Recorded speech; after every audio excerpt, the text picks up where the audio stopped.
How much money you make has a direct correlation with your ability to be able to communicate. You can be the most valuable person in the world, but if you do not know how to communicate your value, you will not get the income that you want and you will not get the income that you deserve. In this video, I'm going to show you how you can communicate better, the 4 steps that you can take to communicate better so that you can elevate your value and increase your income.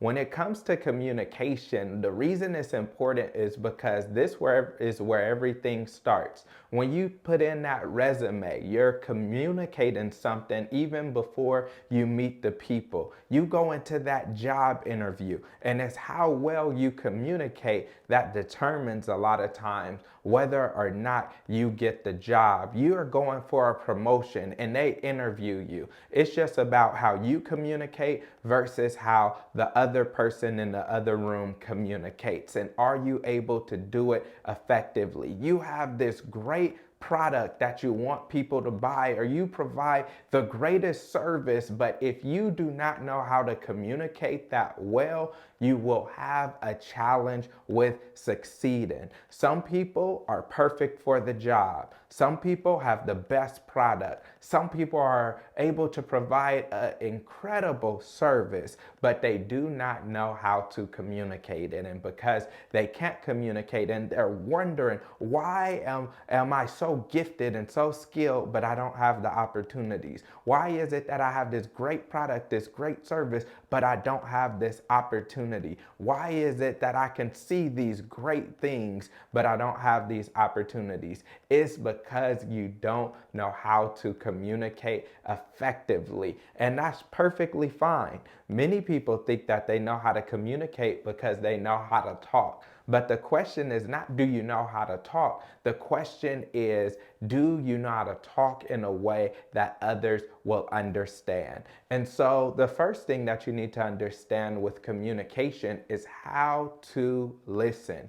Many people talk way too much and don't know how to listen well. That's why the Bible talks about being slow to speak and quick to listen, right? That's why we have 2 ears and 1 mouth, because you don't even know what the conversation is about half of the time. When you're going into that job interview, do you know what it is that they're looking for? When you want them to partner with your business, do you know what it is that they're looking for? When you want that raise or you want that promotion, do you know what it is that that organization or that person is looking for? And so you have to learn how to listen with empathy, meaning you're not going in there just looking at what it is that you want. You're going in there and you're looking at the big picture. You're looking at what is it that the person that in front of you wants? What is it that the business wants? What is it that the organization wants? And how can you meet that need? Next, what you need to have is you need to have some emotional intelligence when you go into these meetings. You need to understand when people are frustrated or angry or mad. Emotional intelligence helps you to understand what's not being said in the room. Oftentimes you have to read between the lines to get the true and real meaning. And that's when you can come in and you can have impact. But the challenge is many people are defensive. When people tell us about ourselves or tell us something different than what we think or a different direction we want to go in, or tell us how to do better or be better or what they don't like, we become defensive and start defending ourselves. But we can't do that. We have to learn how to listen intently to what the person is saying or what the person is not saying. And then you need to know what to listen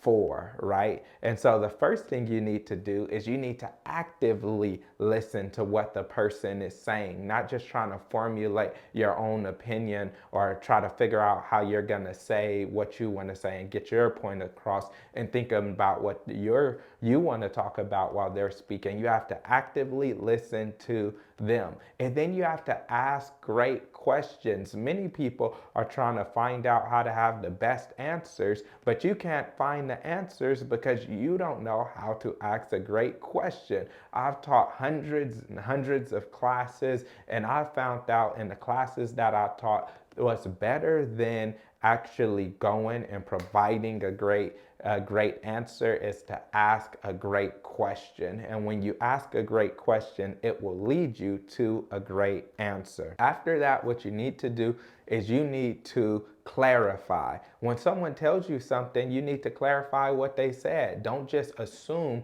that you know what they said or what they think or what they believe and go into what you believe. Clarify, repeat back what they said to see if you're hearing it just how they want it to be understood, right? And then next after that, that's just the listening portion, but then you need to learn how to be understood. And I like talking about how to be understood because it takes it away from that person making the decision and having the power to putting it on you to where you make the decision and you have the power. Oftentimes, if we go into a meeting or have a conversation and we're not able to persuade or convince the person to think the way we want them to think or do what we want them to do, we start blaming them and we say, they just didn't understand. They don't get the picture. They can't see what I'm talking about. They don't get it. If someone else doesn't get your communication and you blame them, then you can just walk away feeling good like you're the best communicator in the world, and you'll go to meeting after meeting after meeting just saying they don't get it and they don't get it and they don't understand and they don't understand, when instead you can focus on how can I be understood, which starts with how can I speak their language? How can I say it in a way that they will understand, right? If someone speaks Spanish and they don't know English and you're trying to speak English to them, you're not doing a good job communicating because you're not speaking their language. But you have to understand what motivates them. What are they passionate about? What are their fears? What do they want to know? What is it that they want? And you begin speaking their language instead of speaking your language. Your language is, I want a raise. Their language is, I want to help you get more money, right? And so instead of going to a job and saying, hey, I want a raise, or going to a business you're partnering with and say, hey, I want to increase this or that, instead go up to them and tell them, hey, I found a way to help the organization be able to be more productive or be able to generate more income. That's when you're speaking their language, what they want, and not speaking your language, what you want. So if you want to get what you want, speak their language, you get them what they want, and they'll make sure you get what it is that you want. You want to speak clearly. One of the biggest communication problems is that people don't speak with clarity. People think the more that they speak, the more words they say, the more convincing and persuasive they are, when oftentimes the opposite is true. The more you talk, the more people are just ready to leave. I've been in meetings where people say, can I have 30 minutes of your time? I sat in meetings with them for over an hour, and then they want to get into their final pitch. Well, I don't want to hear your pitch anymore. I gave you 30 minutes of my time, and you took advantage of it and abused it, and you keep on talking on and on and on. Learn how to be clear in your statements and your questions and how you speak. Be clear and concise. And then understand that most communication is nonverbal. I read a study in psychology that 80% of communication is nonverbal. So it's not what you say as much as it is how you say it. So work on your posture and understand what are you wearing? What are your facial expressions like? What are you communicating without using your words, or even with your words? How are your inflections? Are you friendly, right? What is it that you're doing with that non-verbal communication that helps you to be able to be understood better? And then you want to learn how to get them to say yes, right? Whether you want a raise, you want a promotion, you want a business deal, whatever it is, you want to find out how to get that person to say yes. And the first way that you do that is you have to build trust. The number one reason people don't say yes is because they don't trust what you're saying, or they don't trust that you're the person to get it done, or they don't trust that you know what you're doing, or they don't trust that the information that you're giving them is fully reliable. But if you're able to build trust, then you can get closer to yes. After that, you look at your value proposition. Your value proposition is the logical reason why should they say yes to what you're saying. Not just how does it benefit you, but what value do they get? How does it benefit them? How does it help them reach the goals that they have? And then lastly, you want to get to action. You want to get them to understand why they should take action now. What is it that they'll miss out on? Who is it, the other people that have been helped? This is where testimony comes in. This is where story